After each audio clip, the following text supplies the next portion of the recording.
안녕하세요. 똑소리 나는 세금 이야기 똑세TV입니다. 구독과 좋아요는 절세의 시작입니다. 지금 농업소득세에 대해서 알아보고 있고요. 지난 시간에 이어서 오늘은 농가 부업소득에 대해서 영상을 준비했습니다.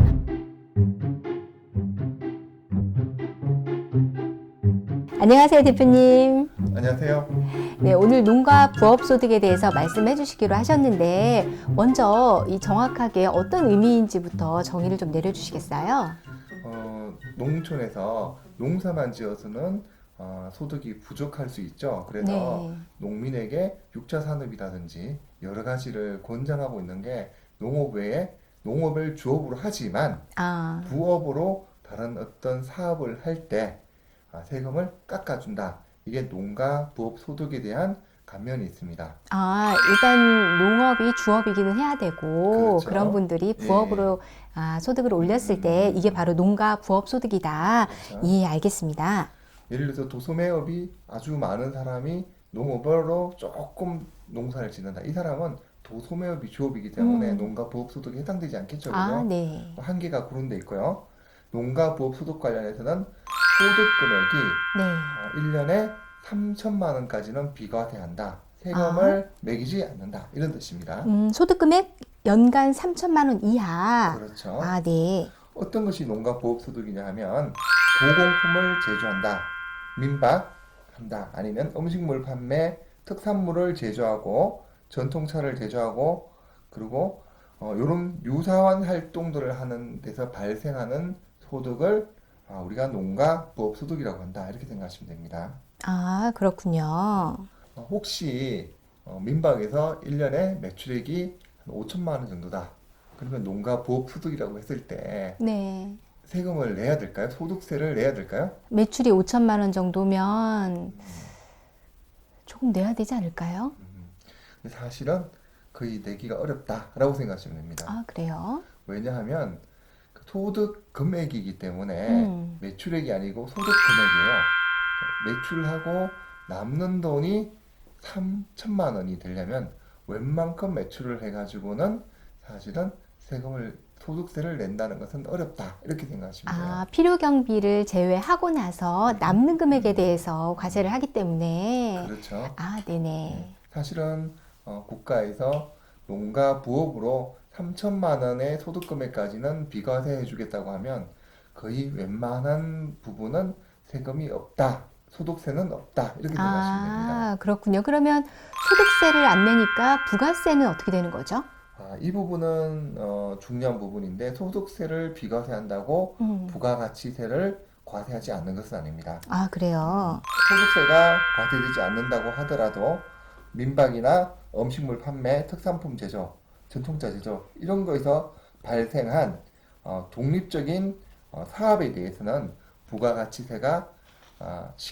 부가가치세를 신고하고 납부해야 된다 이렇게 생각하시면 됩니다. 부가가치세는 꼭 해야 된다. 특히나 음식물 같은 경우는 식품위생법이라든지 이런 부분을 엄격하게 준수를 하셔야 된다. 참고로 알아두시면 좋습니다. 그렇군요. 두 번째는 어떤 거냐면 여러분들이 이렇게 농사를 지으면 전통적인 농업에서는 농사만 짓는 게 아니고 소도 몇 마리, 돼지도 몇 마리, 그렇죠. 닭도 몇 마리 이런 걸 키우게 됩니다. 그죠? 자, 이런 경우에 우리가 일정 규모 이하의 축산업에서 발생하는 농가 부업 소득에 대해서는 여기서 발생한 소득 전액을 세금을 내지 않는다. 비과세를 한다. 이런 게 있습니다. 일정 규모 이하로 축산업을 그렇죠. 하게 되면 뭐가 있죠? 소 같은 경우는 젖소나 소 같은 경우는 50마리. 자, 그리고 돼지는 700마리입니다. 그리고 산양, 면양은 300마리. 그리고 토끼는 5,000마리, 닭, 오리는 15,000마리. 그리고 양봉 같은 경우는 100군을 이야기합니다. 자, 여기서 염소는 어떻게 돼요? 물어보시는데 산양이 염소라고 생각하시면 돼요. 그리고 그 양봉 하시는 분은 군이라고 하는 게 벌집이 몇 개냐? 이게 100개까지는 괜찮다 이렇게 보시면 됩니다. 그렇군요. 이것을 할 때는 사실은 소나 돼지나 이런 닭 같은 경우도 마찬가지겠지만 어떻게 그거를 세알이냐라고 했을 때 성축을 기준으로 합니다. 다 자란 어른을 기준으로 한다 이렇게 보시면 돼요. 그리고 소 같은 경우는 육성후, 송아지 다음에 자라고 있는 거 육성후에 대한 부분은 반마리로 본다 이렇게 보시면 되고요. 네. 이렇게 해서 사육두수를 매일매일 바뀌니까 그렇게 할 수는 없고 매월 말 현황을 기준으로 해가지고 1년 동안 평균 몇 마리를 하느냐를 가지고 계산을 합니다. 이렇게 해서 소, 돼지, 양 이런 부분들을 계산을 해서 마리수가 일정 마리수 이하다. 그러면 거기에 대해서는 비과세를 하는 것이고 네. 그 일정 마리수를 넘는 부분에서는 세금을 낸다 이렇게 생각하시면 됩니다. 아, 네. 예를 들어서 이 중에서 가장 여러분들이 생각할 때 사업적이라고 생각할 수 있는 부분은 어떤 부분이냐면 돼지가 있어요. 아, 돼지. 그렇죠. 돼지 같은 경우는 사실은 700마리 정도로 할 수 있는 게 아니고 훨씬 크다 보시면 돼요. 아, 700마리 정도 가지고는 사업이 안 되나요? 그렇죠. 기본적으로 우리나라에서는 한 2배 정도가 평균적인 거다 이렇게 보시면 되는데 네. 예를 들어서 돼지 같은 경우는 예를 들어서 모든 어미 돼지가 몇 마리냐? 그래서 어미 돼지가 한 100마리 정도 네. 되면은 일관 사육을 한다. 돼지를 낳아서 새끼 돼지를 낳아서 키워서 팔 때까지 6개월 정도가 걸리는데 이걸 1년에 2번 하고 한 20마리 정도를 한다. 이렇게 봤을 때는 거의 한 1년 매출이 한 7억 5천 정도까지는 세금이 거의 없다. 만약에 이것을 넘는다고 하면 그 비율에 따라서 세금을 내는데 이때도 앞에서 말씀드린 농가 부업소득에 대해서 3천만 원까지 비과세 한다는 부분을 네네. 이걸 빼고 세금을 계산한다 이렇게 생각하시면 돼요. 아, 참 좋은 혜택을 우리 농민들에게 주는 거네요. 그렇죠. 떡새 TV 떡소리 나는 세금 이야기. 이게 농민들한테 좋은 혜택인데 사실 이제 소 같은 경우에는 사실은 50마리라고 하지만 송아지를 제외하고 육성우가 사실은 반마리, 100마리 정도까지는 사실은 거의 세금이 없어서 대상자가 그렇게 많지는 않을 거예요. 네네. 하지만 돼지 같은 경우는 우리나라 평균 사육두수가 한 2,000두 정도 되는 걸로 보시면 되기 때문에 주변에서 돼지를 키운다. 근데 어느 정도 규모가 한 200개 이상의 모돈을 키운다 이러면 세금에 문제가 발생할 수 있기 때문에 혹시 모르시는 분들은 세무신고를 충실하게 하셔야 된다. 네.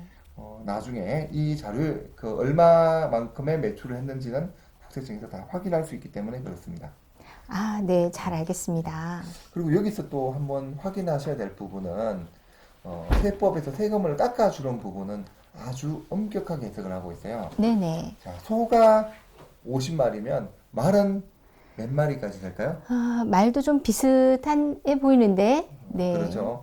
제주도에 갔더니 물어보더라고요. 아. 말은 몇 마리냐고. 그 표에 말이 나와 있지 않기 때문에 말은 한 마리라도 키우면 여기서 발생한 소득에 대해서는 기본적으로 여기에서 일정 규모 이하의 축산업에 의한 비과세는 적용이 되지 않습니다. 아, 그래요? 말은 안 되는 거예요? 그렇죠. 사슴 같은 경우도 사실은 없어요. 저희 주변에도 사슴 농장들이 있고 하지만 네네. 사슴 같은 경우도 일정 마리 수 이하의 비과세 혜택은 받지 못하고 있다. 이렇게 보시면 될 겁니다. 아, 그러면 딱 법에다 나와 있는 것만 적용을 해주는 거군요. 그렇죠. 요즘 곤충이라든지 이런 부분 할 때도 적용은 안 되고 단지 이런 사람들은 앞에서 말씀드린 것이 1년의 소득금액에서 3천만 원을 빼준다. 그리고 이제 세금 계산한다. 이렇게 보시면 됩니다. 아, 네네. 자, 여기까지가 일정 규모 이하의 축산업에서 발생하는 농가 부업소득이고요. 그리고요, 여러분들이 많이 물어보시는 것 중에서 숙박업하고 민박 이야기를 하시는데, 자, 펜션은 그러면 숙박업일까요? 아니면 민박일까요? 펜션은 찍으면 되나요? 숙박업일까요? 좀 그것도 아닌 것 같죠, 그죠? 사실 이제 숙박업이라는 것은 공중위생법에서 이야기하는 이게 우리 여러분들 아시는 여관, 호텔 이런 부분들을 네. 숙박업이라고 하고요. 이 부분은 아시다시피 인허가가 상당히 까다롭죠, 그죠? 네. 농촌에 있는 부분은 농민에게 국가에서 혜택을 주는 거예요. 민박을 할 수 있도록. 농어촌 정비법에 의해서 가능한 부분인데 주택 연면적 200제곱미터 이하고요. 이 부분에 대해서는 농민 같은 경우는 민박을 허용해 준다. 농업법인은 민박이 될까요, 안 될까요? 조금 전에 그 농민 개인이라고 말씀을 하셨나요? 그렇습니다. 그러면 예. 법인은 안 되겠네요. 그렇죠. 그래서 개인 농민한테만 국가에서 특별히 민박으로 해서 혜택을 주고 있다. 네. 펜션이라고 하는 부분들은 사실은 이 둘 다 아닌 중간에 떠 있는 영역이 될 수가 있다. 이렇게 생각하시면 되고요. 네, 농민 네. 같으면 농사를 지으면서 민박을 예쁘게 펜션처럼 꾸며서도 할 수 있다. 이렇게 생각하시면 돼요. 아, 그렇군요. 제주도 같은 경우 가면 이거에 대해서 물어보시는 분들이 많은데 내가 농업을 하면서 농업이 주라면 조그만 민박 같은 경우도 괜찮다. 펜션처럼 할 수 있다. 이렇게 보시면 되겠습니다. 아, 네. 잘 알겠습니다. 오늘 대표님 제가 배운 거 한번 검사를 좀 받아야 되겠죠. 복습을 한번 해보겠습니다. 첫 번째, 오늘 농가 부업소득이 무엇인지 말씀을 해주셨는데 농업을 주업으로 하시는 분이 이제 부업으로 어떤 일을 좀 하셨을 때 소득 금액이 연간 3천만 원까지는 비과세를 해준다. 이게 농가 부업 소득이라고 말씀을 하나 해주셨고요. 두 번째는 지금 축산업에 대해서도 얘기를 해주셨는데 일정 규모 이하로 축산업을 하시는 분들 같은 경우에는 뭐 예를 들면 뭐 소가 50마리, 돼지는 700마리, 닭 오리는 15,000마리 요거 밑으로 키우는 분들의 그 소득에 대해서는 또 비과세를 해준다. 네, 이런 혜택들이 있다라는 것을 말씀을 해주셨어요. 예, 대표님 그러면 이제 다음 시간에는 또 농업소득세 세 번째 편 준비를 하고 계시는 걸로 알고 있는데 어떤 거 준비하셨나요? 다음 시간에는 기타 농업 관련해서 발생할 수 있는 부분 중에서 네, 이것이 농업에서 발생한 작물 재배 소득이냐 아니면 도소매나 제조업에서 발생한 소득이냐 이런 네. 부분에 대해서 좀 말씀드리고 기타 농업 관련해서 성실 신고라든지 이런 부분에 대해서 말씀 올리도록 하겠습니다. 아, 네. 대표님 오늘 네, 말씀 감사합니다.